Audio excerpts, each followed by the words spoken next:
A fogueira está queimando em homenagem a São João. O forró já começou, vamos gente, arrasta pé nesse salão. Todo mundo gosta de fogueira, mas vocês sabem como começou essa história de fogueiras? Foi assim: Maria, mãe de Jesus, era muito amiga de Isabel, mãe de João. E elas se visitavam, uma ia na casa da outra, e numa dessas visitas, Isabel contou para Maria que estava esperando uma criança e que ia precisar da ajuda dela quando a criança nascesse. Maria disse assim: mas como eu vou saber que a criança nasceu? Isabel disse: eu vou fazer uma fogueira enorme.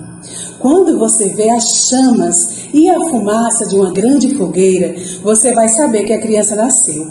Também vou colocar um mastro com bandeiras coloridas lá em cima.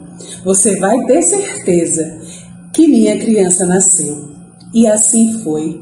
No dia que João nasceu, Isabel fez uma grande fogueira, linda, e Maria de sua casa viu e foi lá visitá-la e ajudá-la com a criança.